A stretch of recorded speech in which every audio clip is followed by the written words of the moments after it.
Oops. It's okay. Okay, so we're group. What group are we? 1? Yes. Yeah, we're group 1, and this is our Unit 4 SDG. So we're going to be talking about the reading for this week, which was the least restrictive environment. Yes. And then also we wanted to talk about making our graphic organizer. Right. And kind of start doing that. So how did you guys feel about this article? I thought it was really interesting to read how they want to create like equity for students with disabilities and engage them in like the mainstream classrooms, regular classrooms. Mm-hmm. And then what was the 5th dimension? The 5th dimension, yeah. The 5th dimension. I was having a hard time understanding that at first. It took me a while to realize that was like a project. It was yeah. The way it was phrased, I was like, is there a 5th dimension of this that I'm misunderstanding? But it's just like the name of the project, the like after school program that they do. Right. Okay. It was interesting because I actually went to a Boys and Girls Club when I was back in, I don't remember, but somewhere in middle school or high school. Because my school, my middle school had the same building as a Boys and Girls Club. So during the day it was our school, and then right after school it was the Boys and Girls. Activities. Yeah. So I didn't realize there are a lot of like fundamentals and like standards behind the whole activity. I thought it was just more like have like fun daycare, like after school care. Yeah. But they're falling into. They have standards they're trying to achieve too. Yeah. I liked hearing that too. So that was very interesting of me from my perspective. Yeah, totally. Yeah, it's nice to see to see it in a different environment. That like even not talking about the least restrictive environment, but seeing that like learning happening in various ways in various places. And it was interesting to see how it was like in a maze and like all the rooms were like that. Yeah. The like board game type thing. Yeah, I liked that too. Games. Yeah, that's clever, and it let the child. There was something said there that I liked, that it was Jimmy?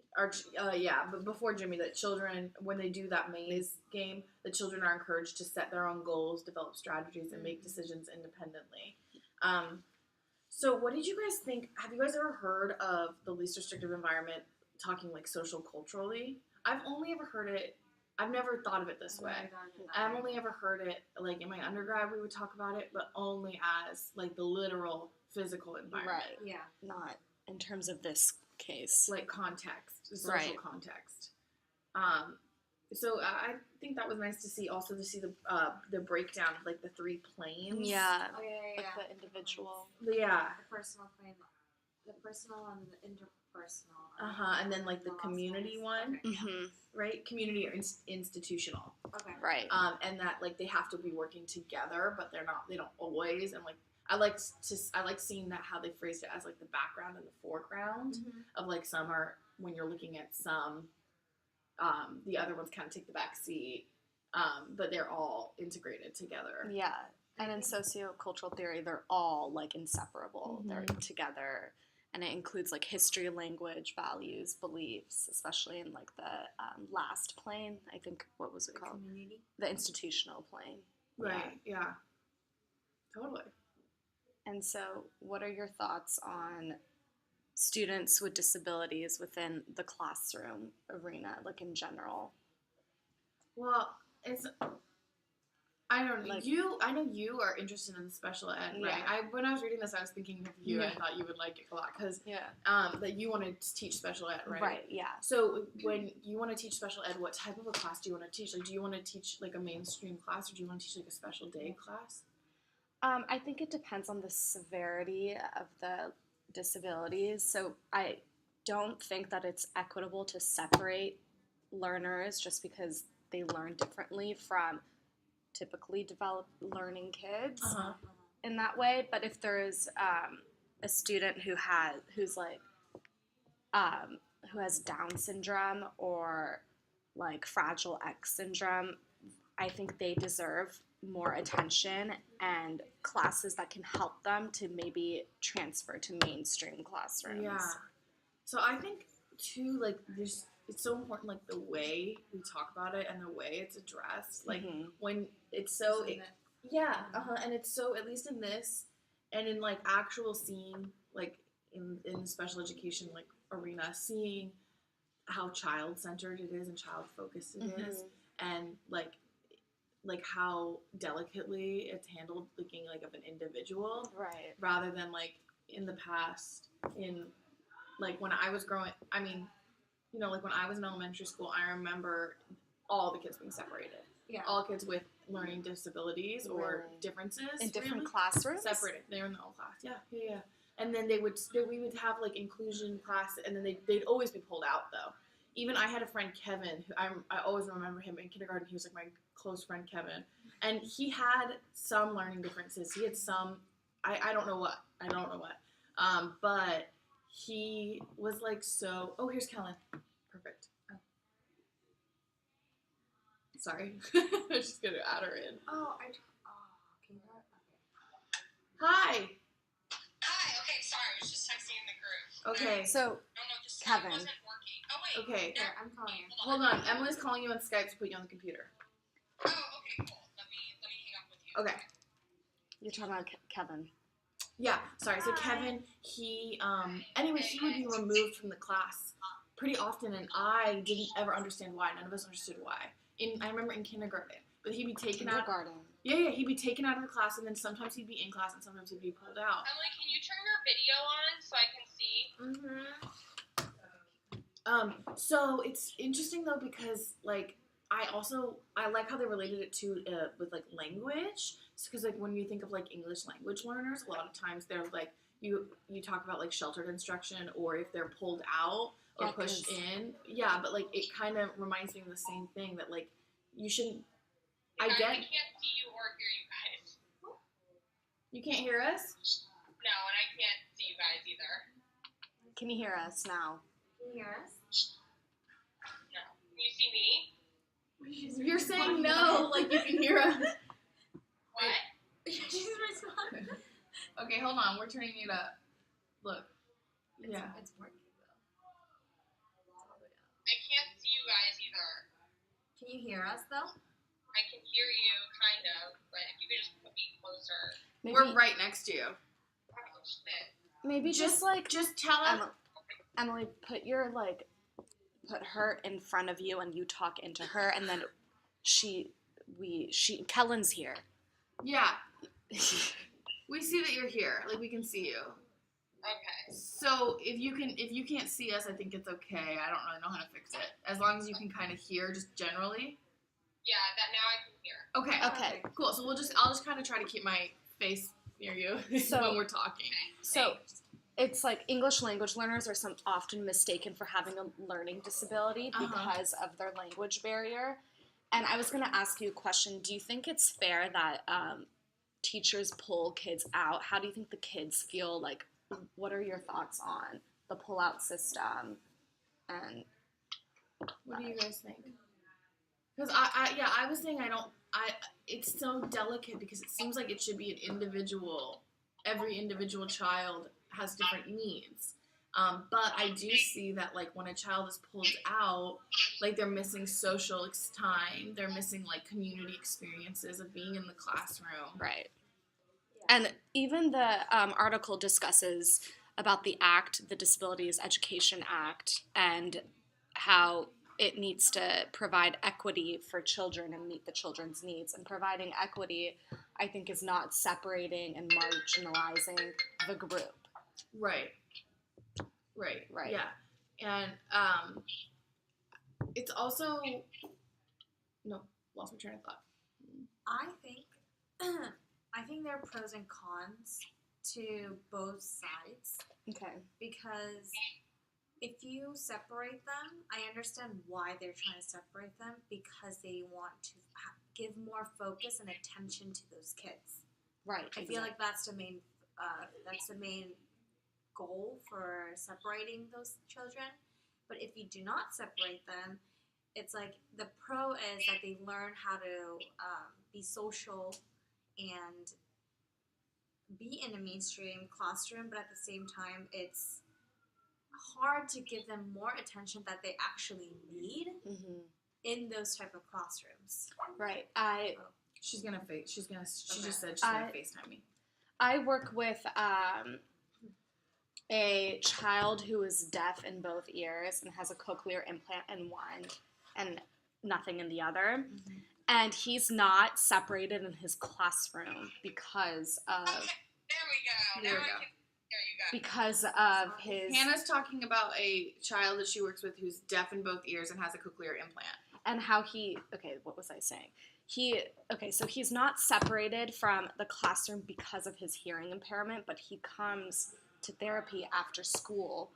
And I think that maybe that's a better option, but most kids, basically a lot of kids, cannot afford the separate therapy. Right. And so these pull-out classes could be beneficial to those who have Well, and financial then also struggles. a lot of times you see kids with different differences, different abilities in extra work. Like they're missing the kid time. Yeah. Like my brother-in-law works for this this nonprofit called Extra Special People. It's in Georgia, and it's like literally an after-school program for any child with any disabilities for fun. Because like a lot of times, even the kids will be like in summer school because they're like there's so much, they're missing that like social time Right. because of It's kind of like the fifth dimension. exactly. It's like so that's what this reminded me of. So like they have standards they're trying to hit. Like they want you to, they're like language based. They want you to read and write and do math. But also it's so much focused on like the social cultural theory of learning. Now, in terms of terminology, do you guys believe it's okay to refer to these group of people or these students as having a disability? I don't know. No, I think there's totally better ways to say it.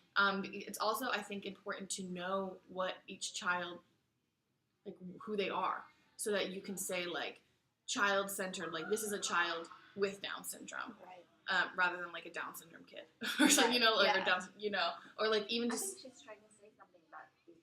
Yeah. I think disability is really like negative, Mm-hmm. limiting, and I think that if you label a child with a disability, it means that they have something wrong with them. And I don't think children with differences, I don't think there's like necessarily anything wrong with them. Like they're not, you know what I mean? Like I think it just has such a negative connotation. Right. And we should celebrate the differences instead of smash it down saying that they can't achieve anything. I also like the way you said typically abled too, rather than like mainstream kids are normal. Yeah. You're like normal a lot. Yeah. But like typical abilities. Yeah, or typical exactly. development. That's nice to hear. Right. Kellen, what were your thoughts on the article? Wait, sorry, which article? I'm pulling everything up. The one on special education. The least restrictive environment. Oh, We're just talking, Kellen, we're talking about like the difference, because the article really talks about the environment, like the physical environment, and how that's what we really think of when we hear of a least restrictive environment, like a classroom setting that's physically able or physically can support the needs of the children. But this article was also presenting like the social needs of the children. Right. I mean, I think it's important for, children with differences. Like, I think they need both of those experiences. And I do think that every classroom needs to have an environment, not only social, but also the actual environment that can support these, these students. And I do think it is really important for them to have the social aspect. I think they should be integrated with, other students. I don't think they should be separated, the entire day.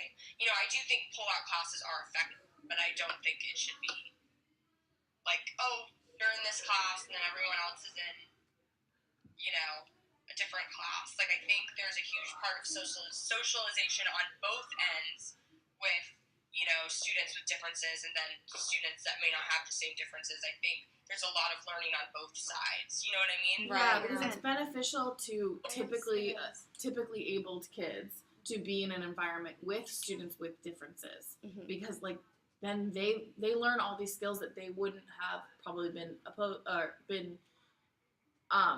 subjected to. Like they can they see like they can become more empathetic, they can become more aware of the world around them, and Yeah. and then also like we see that like all their different learning styles of the kids who are like typically abled, you can see differentiated too. Right. So And also, like, sometimes the pull-out classes do work because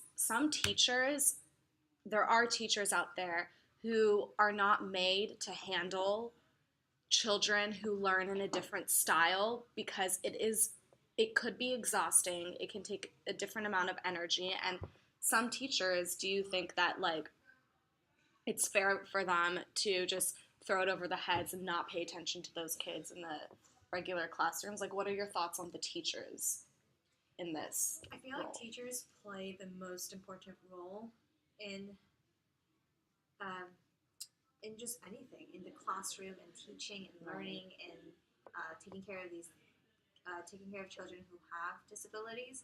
But if we are seeing the argument of like, oh, do we separate them or do we not separate them? I think more than that is like, if we do have to separate them, then what are the things that we can do? And then if we don't separate them, then what are the things that we have to do? So I think that's the part that we need to think about more than like, should we separate them or not? It's like, okay, if we need to, if we do separate them, then have those different types of activities like the Fifth Dimension Project or the one that you mentioned in Georgia, so they can have that social aspect while they are learning in school as well. If they're not separated, like what you said, Hannah, Right. like teachers must be trained to take care of those children and to meet those special needs, which is, I think that's what our philosophy ought to talk about, right? Differentiation and scaffolding. yes. So you need to differentiate and scaffold for every children, but especially for those who need that extra help or that extra stuff. Yeah, and so like I think this goes back into like what we talk about, like having the administration, the whole school on board with the same thing, and that goes into changing the culture of our society, like the way we talk and think about differences in the world. And so like if it's like a school would have more like staff development, staff training, like different opportunities for teachers to learn different strategies, if the whole school's culture and greater culture like celebrates differences and isn't afraid of them. Yeah. There's such a need for special education teachers because we don't have enough of them. That's true. And when I was in elementary school, Fall to the child if the teacher doesn't know what they're doing. Yeah. Like, I think it could have a negative effect. Like, they may have a negative experience in the classroom. They may not want to go to school. Like, I think if the teacher doesn't know what they're doing, like, it could actually have a not. Like, I think it could actually, like, to a child. Like, so, I think it's so 2, 3, important 5, 1. how to handle differences in a classroom. Totally. Okay. I totally agree with you, Kellen, because when I was in elementary school, I went to the same school as my cousin, and my cousin she's handicapped because she has problems with her legs and stuff, so she can't walk properly. But it was just, like, I grew up with her because I was the same age as her and stuff, but I did not see a lot of the benefits, or like, I didn't really see learning going on with her much. I just know that she was separated from her classroom, and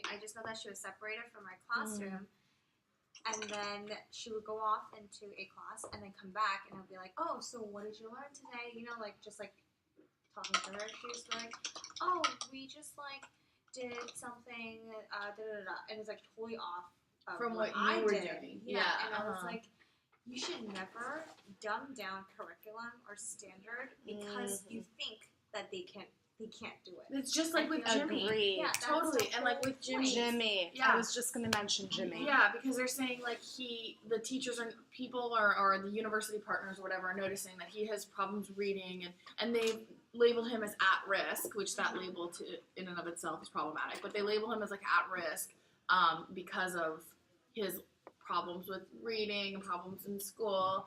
but then they can see that he's good at math, and then they can see that he actually can read, and it's just the amount of support he's given. And like as soon as that one adult said, yeah, you can read this, read it, and then he did, and then she was like, or he was like, I will read the next sentence, I'll read the next thing, we'll take turns, and like a partnership. And they just believed that he could do it, but realistic expectations, but still high expectations for the students, the same way you would have for every student. Like in my, go ahead. In my class last year, so my mentor have two special ed kids, but their special ed teacher always with them in the classroom, and when he asked my mentor if he can like pull those kids out and help them do the homework or the worksheet in the class, my mentor said like they can do it by themselves, and she always set the same expectation. Yeah, that's horrible. So the kids, like, you need to challenge them to see. But you need to meet them where they're at. Yeah. And also, like, I think that every student, regardless of their differences, their abilities or anything, are able to reach a certain point of success no matter what, as long as they have the right kind of support. Because some parents are in denial that their kids can't learn in a certain way, and some parents don't care, and these different aspects need to be resolved, and the teachers can help with that, and like support is really important. Definitely. Should we graphic? Yeah, let's talk about the graphic organizer. Oh yeah, Can I let's look over with you? Okay, so I can start maybe like a Google Doc with all of us. Oh, I'm offline. I got it. Okay, cool. So if we start a Google Doc and we can create maybe just a spreadsheet of like the unit, the SDG we did, and then like the content, and we can like write in like what that content we talked about, and then maybe we just each like have our name and like what we added or what we got out of it, or like, so it's like like a table. Yeah, like a table. Yeah, like a chart. But that's just, I don't know, that's just one idea. We could do something totally different too. Right. We could, I know she's talked a lot about doing like prezzies. Yeah. You could do a prezzy if you want, but I think even if we did a prezzy, we'd probably have to have a base. First. Yeah, we probably need like a chart to start with. Prezi free. Yeah.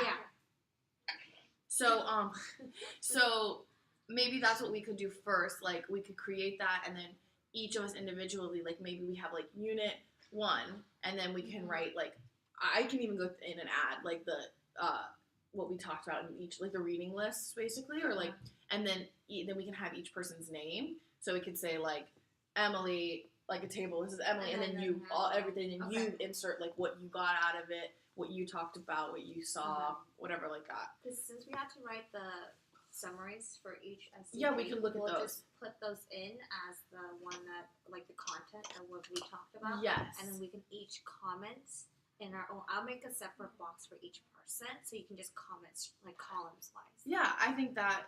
Then we can do. So we'll have that 5 times for each unit. So we'll just have to look back at our notes and maybe. So this is for the final. Right. So that way we have something to base it off of. And then after that, if we did want to make a prezzy from that, it'd be way easier. But otherwise, if it's organized enough and clean enough and has enough information, we can also just turn that in. And because it's for us. Do you need to present? No. Oh, we're not presenting anymore. Okay. Oh. Unless, she said she has, did you guys get that email saying that there's like a new, Yeah. so I don't know. Have us present. I'm confused. I think it's the Jeopardy, right? So the Jeopardy is different. I think it sounds like Jeopardy she's gonna do as like an in-class, just like a fun learning experience. But she's gonna have, I saw the word portfolio in the email.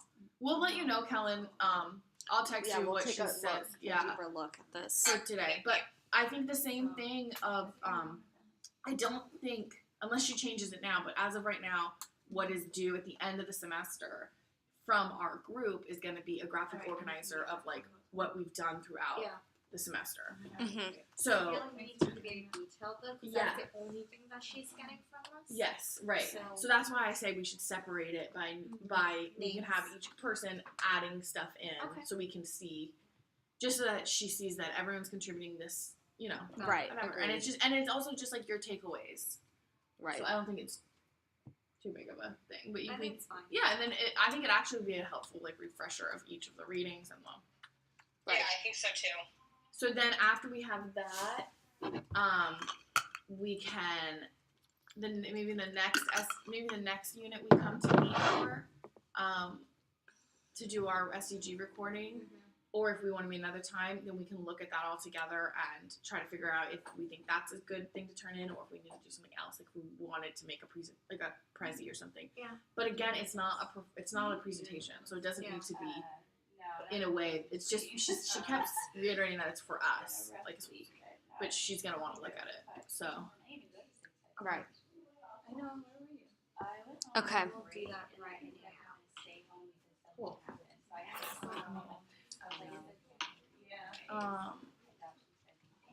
It's 10:30. Yeah, they're all doing right now. I feel like we should move. Yeah, like that's the professor. I just, We're at 26 minutes right now. can we pause it and move? Or not? So we should keep going. Yeah, I think we should keep going. Okay. Okay. Sorry about the noise distraction. So do you guys? So okay. Well, was there anything else you guys wanted to talk about from this reading or from a different reading? Kellen, did you have anything you want to talk about from this reading or the next reading? Well, we kind of like touched on, I guess, everything from this. It's too loud. Kellen, we're gonna move and we can. Here, I'll just keep you on the phone. Do you want to just pause it? Or you can't pause it. That's right. We're just gonna move. Can someone? We're good. We're doing okay. They're like having class. Oh no. Can you just bring that for me? Thank you.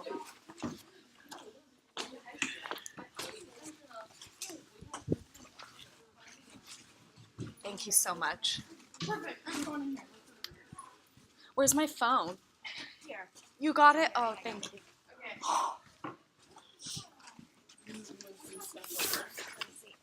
Okay. Oh, cute shoes on me. You can bring it. Do you want to put on that table? Yeah. Okay, and then I'll set up Kellen. Sorry, I couldn't be here, guys. Really. No, I'm glad you went to urgent care and got that taken care of. That's, I see it from the FaceTime too. yeah, you do look you look swollen. Well, they gave me a shot of steroids though, so it should be in check. Good. Okay. I guess you can't see anything, but we can kind of see your face in the recording. That's all that matters. That's all that matters. Okay. Here, Hannah, give me a chair. How do I? Oh, you can just sit there. I was just gonna pass you a chair. Thank you. Okay. We're talking activities, settings that feature that promote, the activity settings that promote failure and the activity settings that promote success. Yeah. Okay. Yeah. Good. So, okay. So yeah. The graphic. Or wait. Oh, she's talking about the reading. So This one. Yeah. Okay. So the activity setting. So what do you think is an activity setting that does promote success? I mean, I just thought they were interesting to look at. Like, I feel like, there are some that, I think failure is, a super strong word. I don't think if you had some of these in your classroom, the students would fail. I look at, participation is mandatory. I don't necessarily think that that's, Yeah. Right. them work with another student. You know what I mean? Yeah. Mm-hmm. But I don't know, I just found them interesting. And then I really did love the ones that, promoted success, and what they emphasize, and how it's performance is not tied to grading or testing. But is this in a general classroom, or is this in more of a special ed classroom? That was my question. Well, I think what they're actually looking at in the article is within an after school program. But in a different program. Okay. That's what Fifth Dimension is. That's what we were saying before we got you on the phone, that we had a problem kind of understanding that at first, or at least I did. But then I was a little confused as like, okay, is this like a mainstream classroom, or is this like a specific program that's like different from a mainstream classroom? yeah, right. So it's a like program. it's like a program, like a Boys and Girls Club after school type program. Oh, okay. Yeah. So we're not actual Yeah. classroom. So but within an actual classroom, I think you can take some of these principles and put course. towards your classroom. Right. So That's the whole fun and play aspect of the. I think there was an article like we read about. It was like 10 or 12 different like elements, and then the first one I remember was play. So like setting up students with lesson plans and curriculum that involves play and hands-on activities. yeah. Because if it's just lecture based, there's nothing that's gonna. But There's no sometimes engagement. kids with differences cannot. They don't learn from play at all. Well, You know? maybe I think what to consider though is like the growth of a child. So like if you see a child growing through play, or growing throughout the school year, if it's like at the beginning of the year they came in and they didn't have social skills, or they weren't able to communicate well with others, and then even if that growth is minute, you still are seeing a growth, and that I think that happens a lot with play. Like we had a child in one of the kindergarten class I worked in. We had a child who came in who was autistic and they hadn't used any resources. They hadn't done anything. Their family, they had 3 autistic children, all under 5, and they had no idea that they were autistic. They just kind of like, Yeah, because it's hard. To yeah, diagnose. But they had they started out homeschooling because they were like, oh, she can't go to the park, she can't play with kids, she doesn't like other kids. So they started homeschooling. So when she got there halfway through the year, and when they brought her in, it was like, I mean, I don't want to say like a feral child situation. It wasn't that extreme, but she had like such limited interactions with other people that she had never seen a playground. She didn't know how to put clothes on her body. Like when she went into the bathroom, she had no idea how to like take care of her body. She had no idea, like she couldn't talk to people. She would scream and grunt. And a lot of those things are autism, but a lot of those things are also like environmental, exactly. So like when we look at like the least restrictive environment, it's not just trying to corral the child and like make them fit into the paradigm of what the classroom looks like already. Yeah. But like by the end of the year, even though she came through halfway through the year, by the end of the year she had friends. There were kids who cared about her. She cared about kids. She communicated in class. She played on the playground. Like she ran around and played. And she still had autism, but she wasn't just like an autistic kid. She was her. Yeah. You know? Yeah, So like exactly. Also, I think that's the whole part where I'm going out this door, and I don't have my keys. I'll be right back. okay, that should hold it, but otherwise we can open it for you. Also, I feel like that's the whole part where like they talk about the whole personal plane, the interpersonal, and the community plane, Right. where they're saying fun and play. It's not just about like play a board game or play this type of game or Yes, race. I yeah. feel like it's like a whole different thing. So there's environment that goes with it. So when you're talking about social environment, they learn socially. They get to get friends. They learn how to have conversations. And it's also the cognitive portion. I feel like the article said language was the base. Yeah, right. like the through line of all the things they did. And to have a conversation, you need the BICS, which is a basic interpersonal communication Yeah, skills. Yeah, so you need the BICS, and that's all language. That's the whole of language building, the academic language building, and the specific language building as well, as long as you incorporate it and integrate it into fun and play. Yeah. I feel like it. I have a this may be kind of tangent, and I don't know if this may be kind of tangent, but how do you guys feel about student personal aides in the class? What do you mean? Student? Like a one-on-one aid? Like a one-on-one aid. Like I worked in a cousin summer camp where it was like for like all kids regardless of like what disabilities they had, and a lot of kids had like their like aides with them. And I think it just couldn't tell if, depends. It depends on the aid. It depends on the actual person and like the training they have. Because I've seen phenomenal like one-on-one aides who know how to step back and let the child explore and know when to like help support, and they're just there to scaffold and support. But they're not like doing everything. Sometimes. Wait, what? Well, they're not like doing everything for the child, or they're not. But then I've seen aides who are not good. You know. I mean, I kind of had the experience where I felt like they would limit the child from like interacting with other children or actually like playing or doing something like going on the playground. It would like limiting, and so I don't know. Sorry, I just felt like I would. I agree with you. I don't think aids really serve to benefit the child in an independent way, because it makes them attached to something and they're always constantly watched. And how are they going to be relaxed in a classroom? I feel like they think that, oh, am I doing this right or wrong? Let me check over and see what my aide's facial expression is looking like. Mm-hmm. Like, you're not supposed to be attached to something like that.